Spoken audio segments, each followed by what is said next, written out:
Good afternoon and welcome to today's webinar on the Prime's perspective on DFARS and CMMC compliance.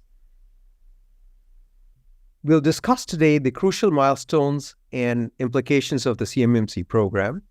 It's interesting that as we start today, the recent revision of DFARS 7021 CMMC clause has just gone into OIRA to align it with the CMMC program as outlined in the rulemaking process under CFR 32, and that marks a significant step forward, and the program now approaches final adoption.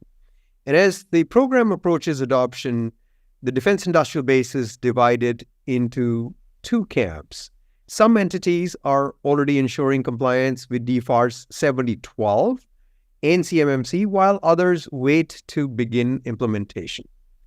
Prime contractors are at the core of the DIB and very well versed in both DFARS and CMMC requirements. They also bear legal responsibility for ensuring that their suppliers comply with DFARS and prepare for CMMC. To shed light on these critical programs and the timing of compliance, we have CISOs and compliance chiefs from three major primes, Raytheon UTX or UTC or RTX, Leidos, and BAE Systems. So joining us today is Mr. J.R. Williamson, Senior Vice President and Chief Information Security Officer at Leidos. His responsibilities at Leidos include overseeing all aspects of information security strategy, governance, risk management, and cybersecurity operations. He formerly held senior executive roles at Northrop, including Corporate CIO, and Chief Information Security Officer, Chief Engineer, and Chief Technologist. He is a chief. And from an education perspective, JR has a bachelor's in decision sciences and information management from George Mason and a master's in information systems from Virginia Tech. Welcome, JR. Thank you. Let's go Hokies. There you go. Joining us from RTX, which is the combination of UTC and Raytheon, is Mr. Paul Escobedo. He is currently the Global Head of Governance, Risk, and Compliance worldwide. He was the former CISO of Raytheon, the Chief Information Security Officer, overseeing digital security for an organization with 37,000 employees and $20 billion in sales. For his background, he's also Deputy Chair, DIB Sector Coordination Council on Supply Chain for the Cybersecurity Industry Task Force. And prior to that, he had senior roles in cyber operations in the United States Air Force. Also joining us is our friend Jeffrey J.C. Dodson. J.C. is a partner at the Cyber Activities Group, an international investment and solutions company advancing secure digital infrastructure for national governments and commercial clients. He's very active in Ukraine right now and supports operations in Australia, Europe, Middle East, and North America. But most recently, he was Chief Security Officer for BAE Systems, responsible for corporate strategy for security and operations in the US and overseas. And prior to that, he was also BAE's Chief Information Security Officer. He's also a veteran with 22-year career in the United States Air Force. My name is Sanjeev. I'm chairman and co-founder of PreVeil. We build end-to-end encrypted email and file sharing systems for customers to store and share CUI for DFARS and CMMC compliance. We also provide documentation to help you be compliant.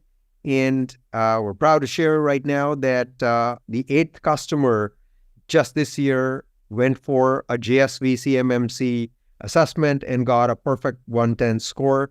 So it's something to be proud of, especially because several of our customers are small and medium defense contractors.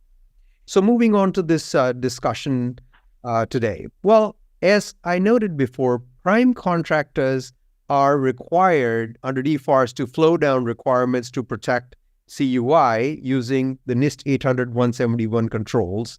And these controls are flowed down to the suppliers. Suppliers must compute an SPRS score reflecting their compliance with NIST 800-171 controls and provided to the DoD. With DFARS and NIST 800 compliance increasingly being enforced, and we'll talk about this by prime contractors, the CMMC program will further tighten these requirements and necessitate third-party assessments versus self-assessments to validate CUI protection.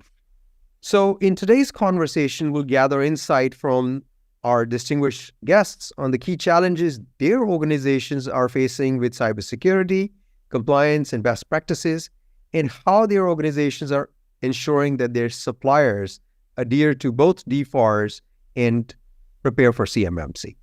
So let's kick it off. Would each of you gentlemen tell us about your role as CISO and head of global risk and compliance for a very, very, very large prime contractor? Let's start with you, JR.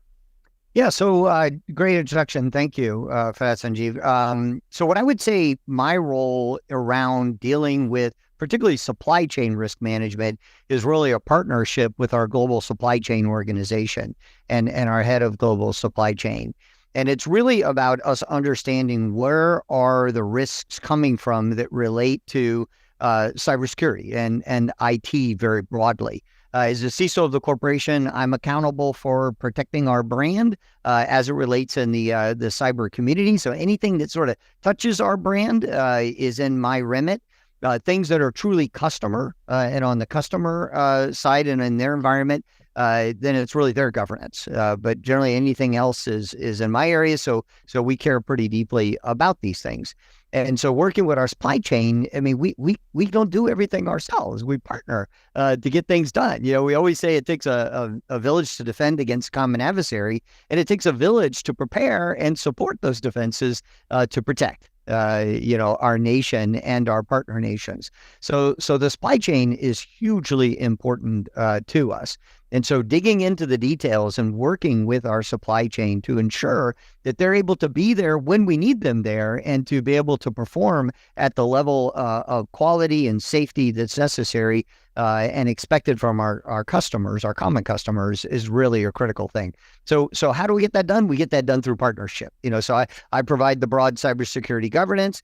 I deal with the compliance elements associated from our customers. We define those elements of risk along a spectrum. It's not black or white. Sometimes compliance can be, but when we're talking about risk, it's really on a spectrum of what can be determined safe and what is an acceptable risk tolerance there. I'm an engineer. We make up words. I made up a word. I call it riskacity. Riskacity is all about that elasticity of rigor based on risk. And the simple principle there is when risk is really high, rigor goes up so that we can address that risk appropriately. Not intending to eliminate it, but to manage it effectively. But when risk is really low, we don't need all that rigor.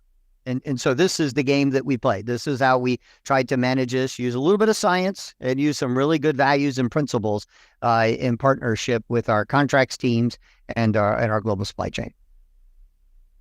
Well, we'll come back to several of the themes that you just mentioned, JR, but let's move over to you, Paul.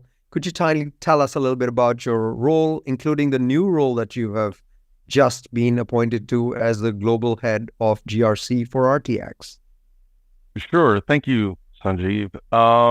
So as the business unit CISO for Raytheon, of course, much like JR is for all of Leidos, I was that for the Raytheon defense business, making sure that we address risk across the board, whether it be risk of compliance failure, risk of compromise, risk of data loss.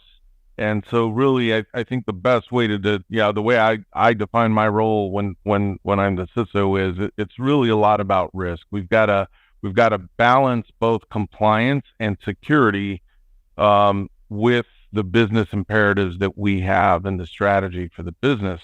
In my new role as the global GRC leader, I'm basically taking the elements of, again, governance, risk, and compliance for RTX globally, and making sure that from a compliance perspective, from a risk perspective, we understand those controls that are needed and that we implement those as part of a greater governance strategy.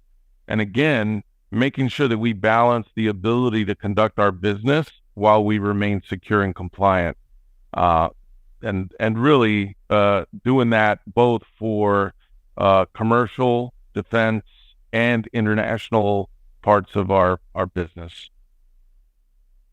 Again, we'll delve into these more as the webinar goes in, but I'm going to move over now to you, JC. You have a unique perspective. You were in similar roles at BAE, so tell us a little bit about your time over there, but also with your new perspective at in the private sector, dealing with much similar problems. Tell us a little bit about your current role and what you were doing at BAE. Sure. Well, the BAE, the former CISO role and CSO role, I mean, the foundation in that role ultimately with the ingredients that JR and Paul talked about. But in essence, if somebody says, what's the CISO do from my perspective? We basically, we mitigate corporate risk to ensure business continuity. In other words, we try and look at things that maintain the continuity of operations for the business. And right now, the key risk is cyber. So CISOs are front and center with the key risk, the key business risk that companies face. And ultimately, we want to keep the business running. And that means we have to go through during normal times, and then particularly when we're in stress times, like under a cyber attack or experience an event, how do we make that happen and how we continue effective business operations and making commitments. My current role is it's unique, and I'm getting a chance to spend time, one with some international CISOs more than I did prior, and then also some different size businesses. But there is a common theme when we're looking at, even on a strictly commercial side. I'm working with some overseas companies right now, and while they don't have CMMC, they still have regulatory requirements. And so it's still this measuring piece of how do I make the right investments in maintaining those controls, but I also want to maintain operational security. What is it that drives my risk down and then also helps me if I ever take on a ransomware, which is their major concern? How do they live through that, and how do they recover the business and make sure they're still valued and profitable and maintain their reputation? Perfect. So now let's start moving into the meat and potatoes, as we say. So let's start first with DFARS. So DFARS requires the protection of CUI with the 110 NIST 800-171 controls, and it is the law today. People are always interested in knowing whether you are doing what you're telling others to do. So I'm going to first ask you, as a CISO of a prime contractor, how do you ensure that your organization complies with DFARS 7012 and protection of CUI under NIST 800-171? Well, I'll start. It's funny. I mean, it's a compliance thing. So isn't this a contracts issue? Why is this my issue? But the reason it's my issue is because it's all about cyber and it's all about safety. And although, I prefer a little bit more focus around maturity in the space versus just compliance, yes or no kinds of things, that's the baseline standard of care that's been established.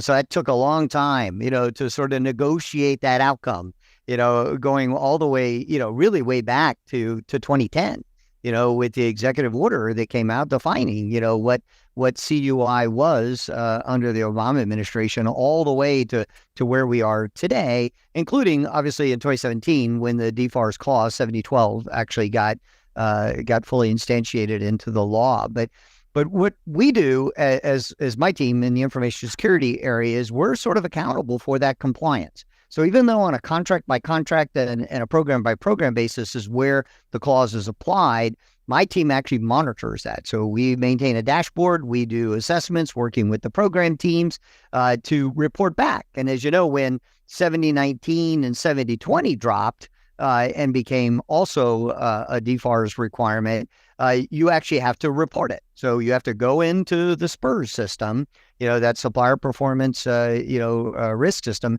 and actually put in your self-assessment score. And so we wanted to make sure that we were modeling the way, for the rest of our supply base, B, being an industry leader in this area because we understand the importance of cyber.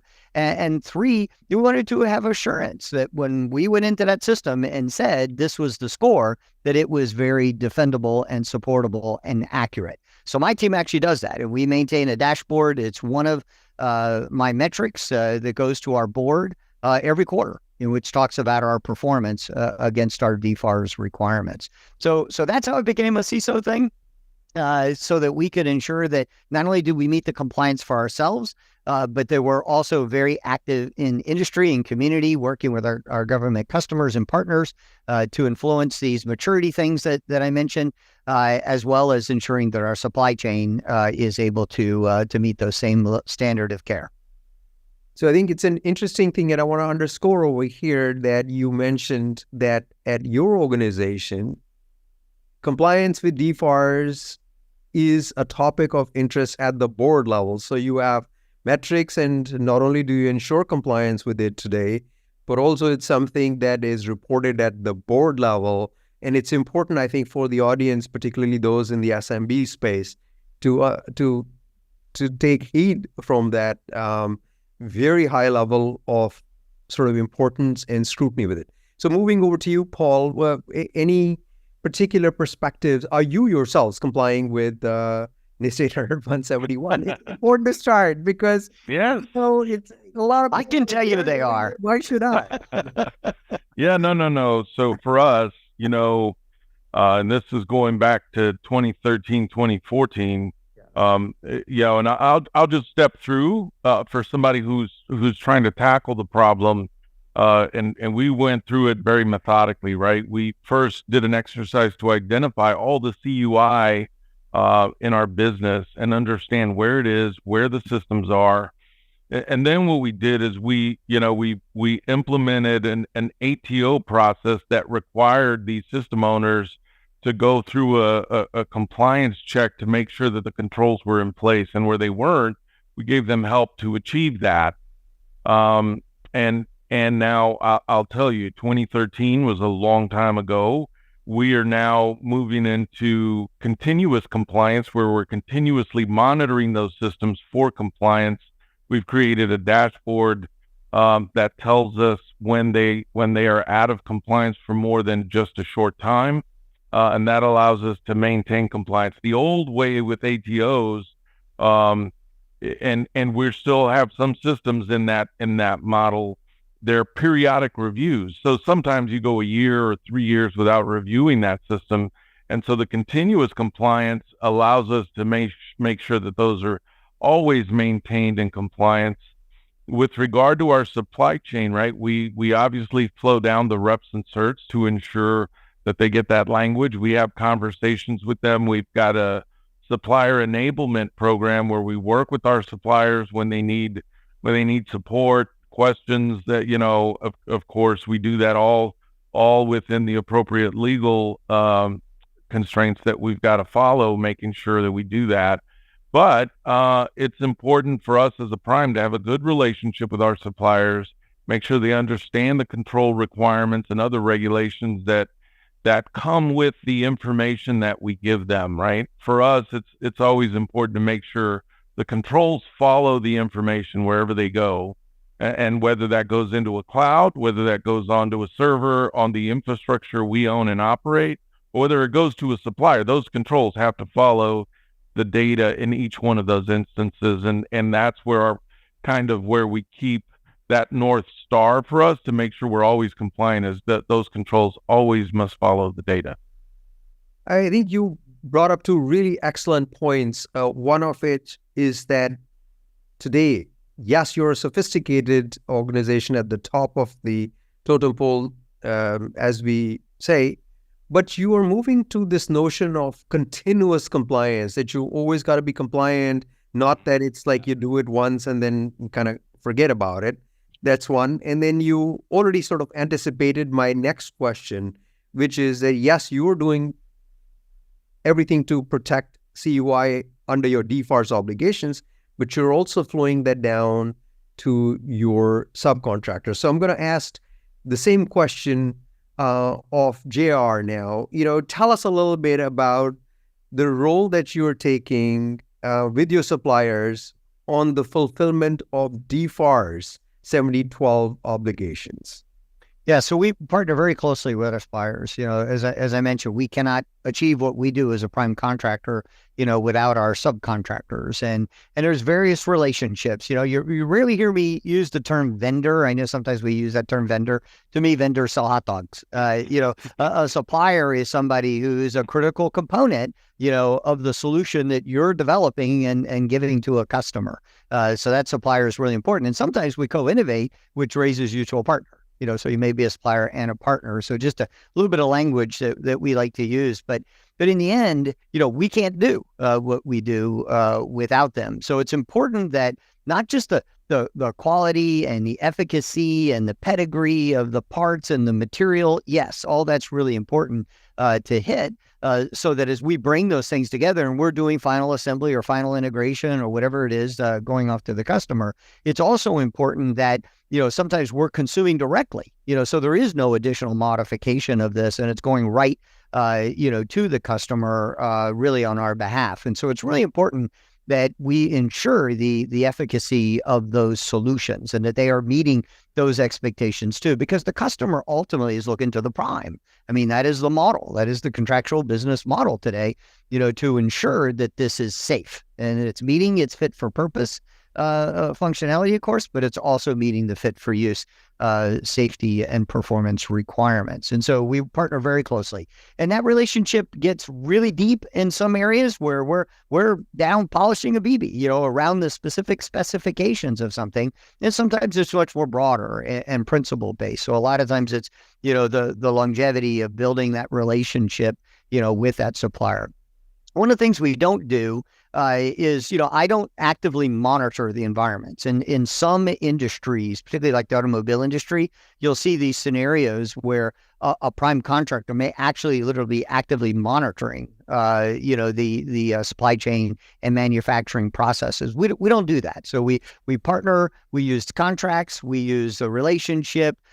We build expectations around performance in terms of our reviews and evidentiary types of things. We use audit as a mechanism to periodically verify and validate that, what everybody is claiming is happening. So we use the same sort of risk management principles that we talked about before to ensure that efficacy is there. And then clearly, anytime there's a problem, whether that's a material thing or it's a cyber thing, we quickly react and respond to that to make sure that we understand the risk that this disruption is causing and mitigate that in partnership with the customer.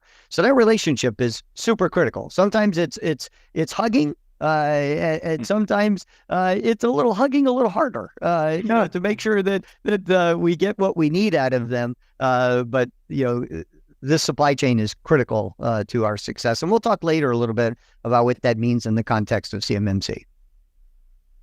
So I'm going to ask now the question you mentioned, and I think it's now clear to most that if you are somebody in the DIB, you need to, and you have CUI, then you need to go and compute an SPRS score, which is a score of how many controls you meet for NIST 800-171, and then you report that score to the SPRS Supplier Performance and Risk database. So now the question is, do primes consider a vendor's cyber and compliance status, broadly speaking, when determining their competitive viability? Is a vendor's SPRS score a factor in their selection as a supplier? Is this a competitive criteria? So I'm going to start first with JC. Yeah, thanks. And I would say yes, and then I'd say but. One, it's a mandatory requirement, right? There's some confidentiality involved, and that's part of the handshake with the government. So some suppliers are willing to share that information. Others are more cautious. Some may have perfect scores and don't want to share it for other reasons. So I think there's a mix out there. And now that I'm, from working with primes and also working with mid and low tier suppliers, I'm seeing this dynamic that's happening among, should I share my scores? I think the more important element is the score accurate? And I think when there's an accuracy behind it, just not the score, if there's supplemental information, if I'm a supplier and I can share a score, we have reason to believe and be suspect that not all the scores are accurate. And I think there's a very small, very, very small percentage of people that are juicing their scores. I think there's a decent sized proportion that just don't understand the requirements well enough, and the ties going to the runner, right? And so rather than going negative, I'm going to go positive because my intent is I do honestly believe that. So I think the scores have a little bit of variability in it, which is why it's important from a supplier standpoint to be able to say, I have a score of X if you want to share that, or I am compliant. But here's a couple key things that I do to demonstrate why I'm compliant. I use this managed security provider. I use a product like PreVeil. I do continuous monitoring from a third party that looks at the outside of me and does some scanning. And I subscribe to those services, even though I'm a smaller supplier. And those are some validating things that I do. So I think it's important not only look at the score for criteria, and yes, I believe it is a criteria, but I think where you can really blend it in as a competitive discriminator is being able to show as a supplier a couple other additional measures that can give the primes confidence that, one, you kind of have your stuff together, and two, like both Paul and JR said, I'm continually looking at myself. It's not a one and done. Perfect. So Paul and JR, I'm going to ask you the very same questions. You're obviously enforcing DFARS. Tell us, is an SPRS score and in general the cybersecurity compliance status a criteria in your eyes of the competitive viability of a supplier? I'll let JR go first. Whoa, oh, wow. Okay, well, so I'll say a couple of things. I'm actually with JC here that, that SPR score is an indicator of your level of sort of operationalized capability in managing to these risk factors, otherwise known as 800-171. And remember, we talked before, it's not to what degree you're doing them truly. That's what we really wanted with the first iteration of CMMC, to make it more of a maturity. That was the M in CMMC. Now CMMC is really sort of the cybersecurity compliance certification, because it's really not about maturity at this point. Still okay, because we do need a baseline standard of care. And what we have found is 171 is a subset of 53. 53's got 1,000 controls. Not all of those things really need to be fully applied on contractor systems, which is, how we sort of came to what we are today. So it is a good baseline, but it's not really an indication of maturity. So it's not something that you could truly use very effectively to differentiate from one supplier to another in terms of, how effective their cybersecurity program is. But it is an indicator. It's an indicator that, if somebody's got a really low score, then they're probably not hitting on a lot of these requirements in here, which are essential for safeguarding CUI, which doesn't give me great confidence, as the prime contractor, when I'm flowing CUI down to them, that they're going to be able to meet those expectations. And remember, the accountability is on the prime. That's why we're prime contractors. The government is contracting with us. And these folks in our supply chain are really, our accountability in that sense. I don't manage their networks like we talked before, but I do need to build trust with them that they can appropriately safeguard, the CUI that's in their possession. So knowing that is good. Now, let me pull the thread a little bit harder on what JC said. So due to contract privity, some legal thing, we don't always know these things. And even though in the contract, when I flow it down, I could say, hey, supplier A, I expect you, when you file your SPRS score, under this particular contract identification, that you also share that with me. So I could do those kind of things. The government doesn't give me any leverage here in any way. The only thing they're telling me is that you must flow down the clause. But they will also not tell me. So as the supplier files their SPRS score into the SPRS system, I don't get that. I mean, as JC mentioned, that's something we would like to have. I mean, we're accountable for managing the risk, on this prime contract, and yet I don't always know about that risk. And so that's a little bit of a weakness in the whole system. And we have certainly shared this. Paul could talk a little bit about what we've been doing, through the Sector Coordinating Council and our Government Coordinating Council partner around supply chain risk management. So they know this. This is something we're working on, but there's a lot of sort of legalese affiliated with it. What we try to do, back to that hugging, and sometimes hugging a little harder, is get this information, particularly for our really key suppliers, the ones who are really critical to the delivery of the capabilities that we provide to our customers, because it is an indicator. But it's not just about the score.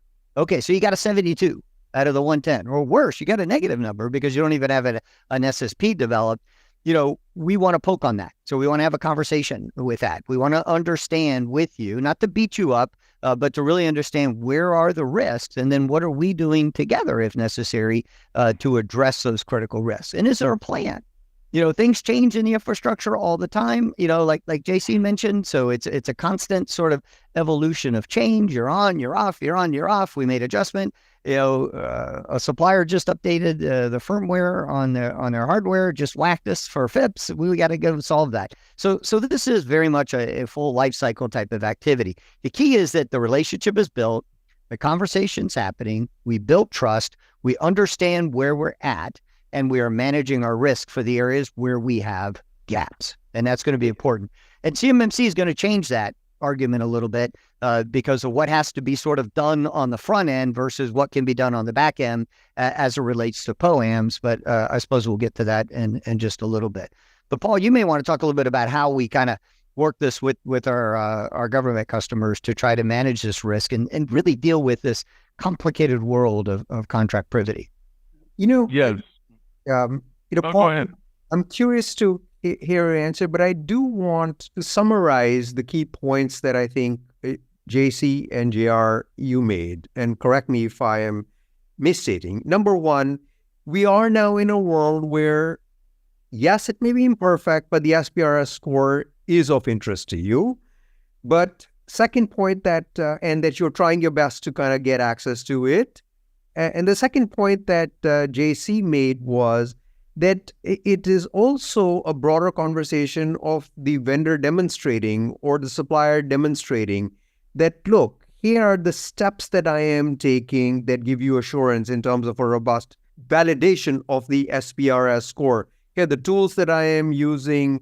Here is a robust set of documentation in terms of a system security plan, etc. Am I summarizing that fairly? I think that's fair. And I think I would just put another editorial now with my small and mids experience on, is that if I'm getting a hug from Paul or JR, and maybe it's an uncomfortable hug, it should be embraced by the supplier. That means they care enough to engage with you. They have thousands and thousands of suppliers. They can't give hugs to all of them. So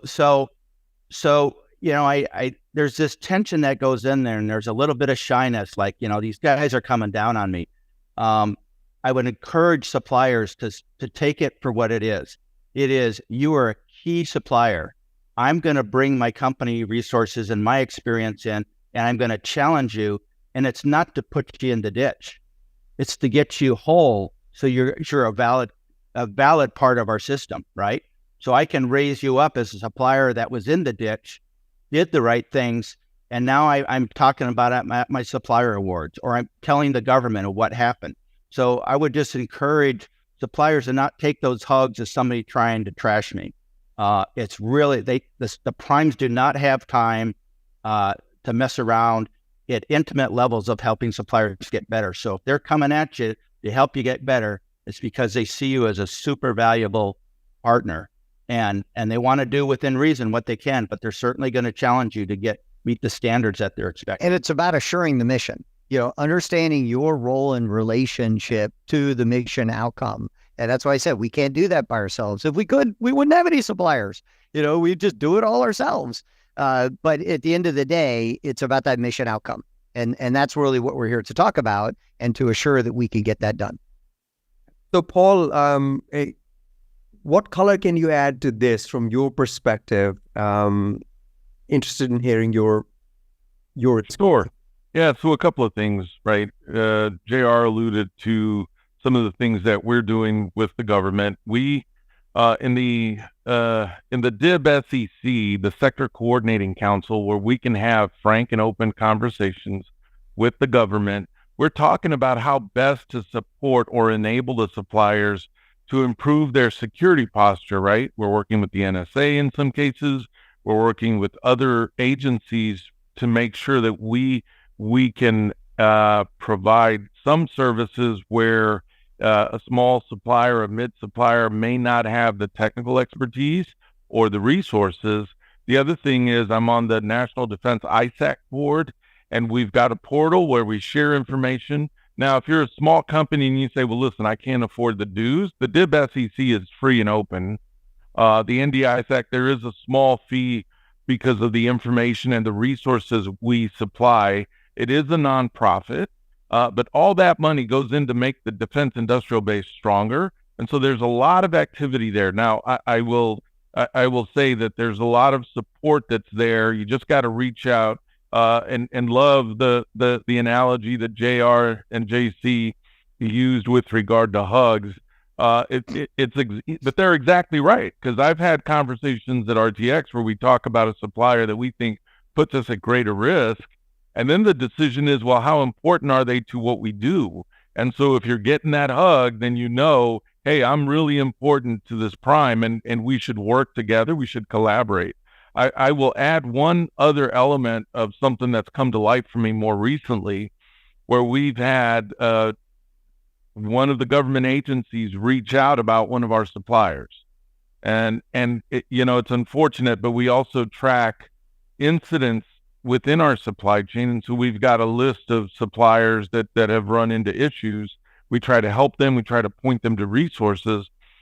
But more recently, we've had a government agency reach out and say, hey, this supplier had an incident. We understand they're one of your suppliers.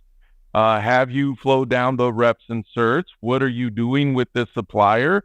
And so the government is taking now a more active role in talking to primes about our supply chain. Now, we've got our legal team involved. We've got to be careful and make sure that we do things all in the right way, that we protect ourselves as well as our suppliers. But this pressure and this concern by the government, not just for the primes, but our supply chain, is not going to go away anytime soon. And so the better that we partner, the better that we share resources and work together, the better it is for the industry at large.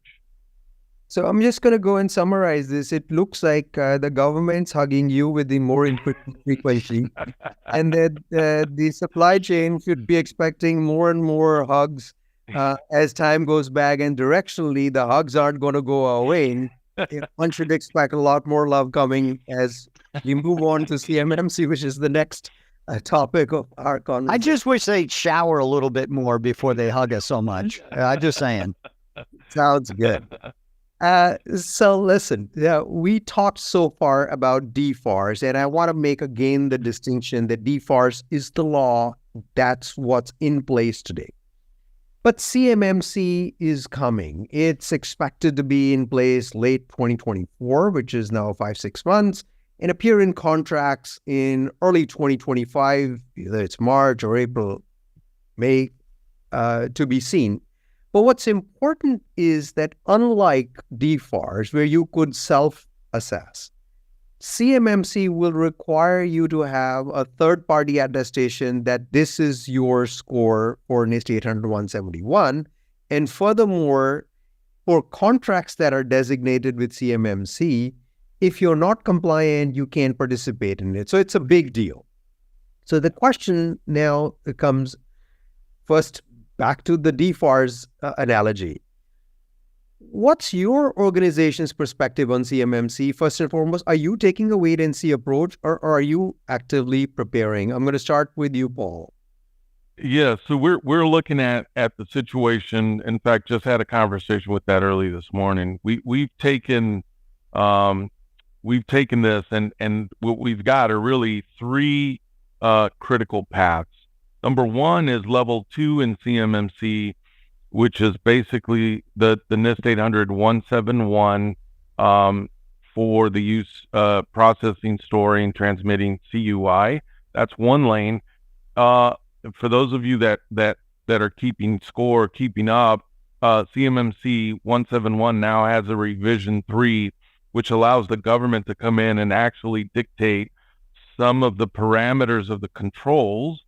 So that's expanding on the control requirements that we have. And then you've got CMMC. And so we've got a strategy.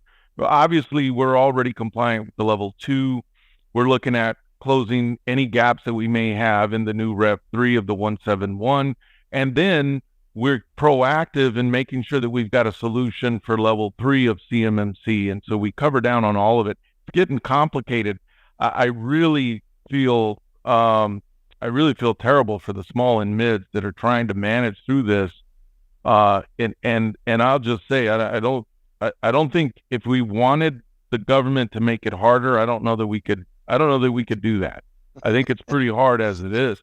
But what I'll tell you is that third piece, and keep in mind, before they will give you a level 3, you've got to be complete with level 2 with no POAMs and no exceptions. And so all of a sudden that, the bar, the measuring bar goes up significantly.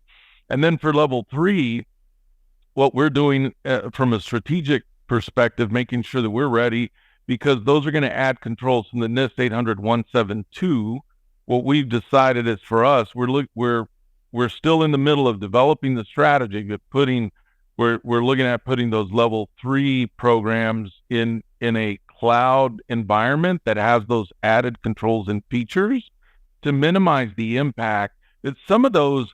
And for us, right, we always look at what's the control. Is this a good control for us to propagate across the enterprise? And in some cases, that's true. And in some cases, it may be redundant, or it may overlap on another control that we have. And so right now, we're looking at the level 3 requirements to be fairly unique. And so we're looking at a couple of solutions that allows us to be very flexible in that way. But I can't imagine what it would be like to be a small or a mid-sized supplier, or producing artifacts and having to navigate this complex set of controls, regulations that constantly move and change. So I'm going to go and you shared a lot, and some of our audience, I think maybe the majority, aren't probably familiar with level 3. And so please pardon me as I interject over here. So I want to make sure that it's understood that CMMC level 3, which is the most advanced controls, applies to perhaps 500 prime contractors, of course, including RTX, Leidos, and BAE. But these level 3 controls and level 3 certification that Paul was referring to doesn't apply to 99% of the defense industrial base, who, if they handle, if they have DFARS or handle CUI, will be required to meet level 2. The other thing I want to again translate over here is, as Paul mentioned, they're already level 2 compliant and working now towards level 3. So the short answer from that perspective is that they are doing what they are telling others to do. Am I summarizing it accurately, Paul? Yes, thank you. Yeah. JR, are you walking the walk and talking the talk? We are. Okay. We absolutely are. In fact, we were an early adopter. So obviously we've been under the DIPCAC assessment process since its beginning. And, so we've been, actually on site audited, by DCMA for compliance. So we've been doing that now for over 4 years since that program began. So we have a current DIPCAC high assessment for our global enterprise, which of course is meeting full compliance, 110 score for Spurs. If you looked us up in there, you would see that rating provided by the DIPCAC. And we engaged in what they call the early adopter program, a joint surveillance program with a accredited third-party assessor. Raytheon did the same thing. And so we went through that process and got the full up. So we have what we call an early adopter CMMC level 2. There was no assessment guide for level 3 at the time. And so that's been done. And as soon as this becomes the law, the intention is that will just convert. So we'll be just sort of instantly CMMC level 2 in addition to the DIPCAC. One thing I would say, and I think you hit on it a little bit, Sanjeev, but I'll sort of reinforce it. It's actually a really, really small number of the supply base for DoD that is expected to meet a level 3 certification. In fact, in year 1, they actually indicated that's like 4. And if you look at the entire supply base of over 220,000 suppliers in DoD today, that's a really, really small number. And even at the total, when they look across the programs and the RFPs that are to come out over this sort of 5 to 7 year window, they're still looking at less than 1,500 of that 220 plus thousand suppliers who will likely need a level 3 certification. So that is less than 1%, of the supply chain as it exists today. And even at level 2, they're estimating, and we'll see what the story turns out to be, about, less than 80,000, of that 220 would likely need a level 2. So everybody else is in that level 1 range, which is still a self-assessment, against the controls necessary for FCI type of data. But if you're CUI, so controlled and classified information, if you're storing, processing, or transiting CUI under conduct of this program, you're going to need to be CMMC level 2 certified. And that is done through a C3PAO today. And as Paul mentioned, you have to have that before you go to level 3 if it makes sense and there's a need for you to go level 3. And the DIPCAC will actually do that assessment. So the C3PAO community is not going to be authorized to do level 3. It's actually going to be the government who will do that for you. Very similar to how the DIPCAC high program works today. And I'd say just for Leidos, so we're taking a slightly different approach than Paul is. We're looking at the CMMC level 3 requirements and raising the whole enterprise to that, because we have so many different program areas where this is happening. We don't really want to do it. This is okay. It's a valid approach to do it sort of zone by zone or program by program to meet it that way. But we've decided that we really want that umbrella coverage across our entire enterprise to give us a little bit more agility there. And so that is our intention. So in 2025, we expect to come up to a level 3 certification for our enterprise. So I was going to say, and I'll just inject as a proud BAE shareholder still and former CISO, they've done the same process, gone through the DIPCAP, early adopter. They're in the same space. And so I think most of the top primes are going to be, they are certainly walking the talk. As it were. I think, it's important for the DIB to know. I want to actually add a little bit to what you said over here in terms of clarifying some of the alphabet soup over here. So you mentioned that DIPCAC high assessments were done, which is the Department of Defense's assessment arm. It's called DIPCAC. And the high assessment is basically they can call on you and do an assessment of your 110 controls today to verify compliance for DFARS. And JSV is a joint surveillance program, which is a pre-CMMC assessment where you go and again have a C3PAO, which is a third-party assessor with oversight from DIPCAC, and they kind of look at you and then they do an assessment. And if you pass, then you are basically ready for CMMC. You get a CMMC level 2 certification, which is what Leidos has done. So I heard Paul speak to the pain of the small. So this is one place where we can help a little bit. So we have had multiple customers now go through what's called DIPCAC High because they were bold and had an assessment. Proud to say that we helped them with our documentation and with our systems. They got 110. And as I mentioned at the beginning of the year, just like Leidos, we had 8 of our customers go through the C3PAO Level 2 GSV assessment just this year and have received 110, and so they're in the same boat as Leidos. But what's important over here is the point that these things take time.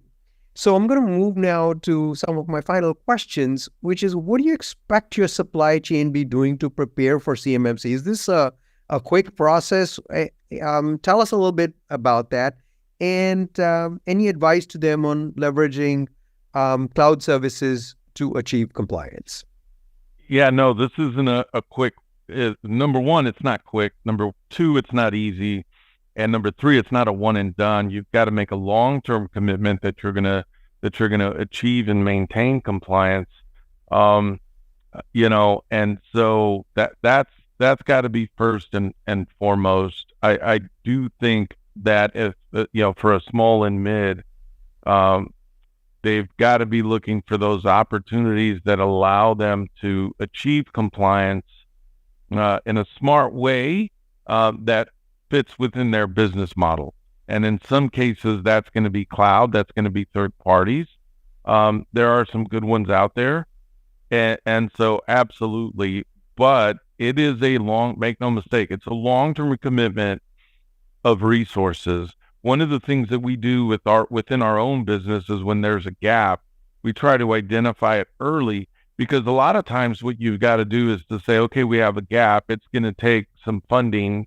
And a lot of times the funding cycle doesn't always mesh with the inspection or the CMMC cycle.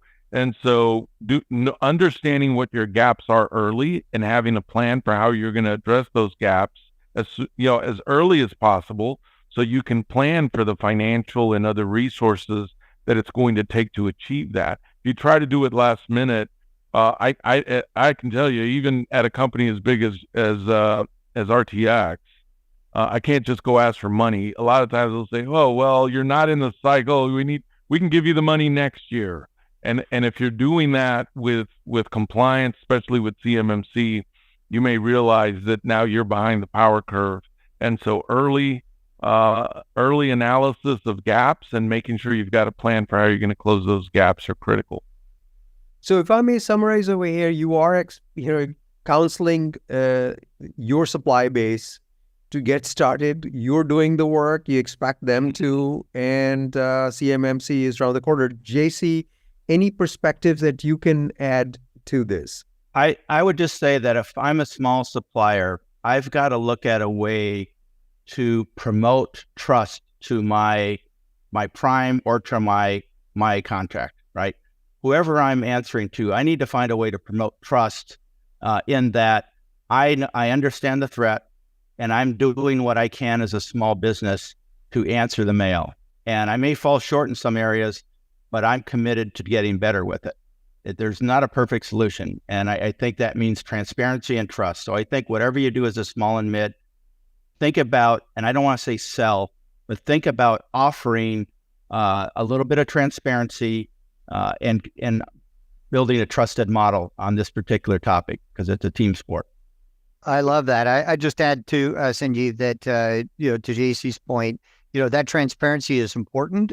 And as we move into this sort of next level of compliance with this certification, you're going to have to meet these requirements. I mean, it's what's gone is from 2017 until when this becomes the thing here, late this year and early next year. And once you're under a contract with that CMMC clause, you're going to have to prove compliance in some way, whether it's through a self-attestation, if it's sort of a level 1, or in the level 2, where a C3PAO is going to come in. You're going to have a duration and a commitment around a POAM. It's not an enduring thing. Enduring exceptions will be very rare, and will go all the way up to the top of DoD in order to achieve on a particular program. So it's a bigger commitment. And as much as I hate saying this, because we love our suppliers and we know a lot of that really interesting, fast innovation is happening there, you really need to decide, is this worth it for your business? Because this level, this baseline standard of care is rising in terms of the commitment. The clause was always there. That didn't change, as Sanjeev mentioned at the beginning of the talk today. But now what's going to happen is the verification and validation of compliance with that. And you're not going to be able to hide from that. So if you're committed, go do this. If you're not committed, seriously think about whether or not this is the kind of business that you want to be in, because the amount of attention and visibility that's going to come both from our customer and from the primes now is rising due to this cybersecurity compliance certification regime under CMMC. I mean, that's a tough hug. That's a tough hug right there.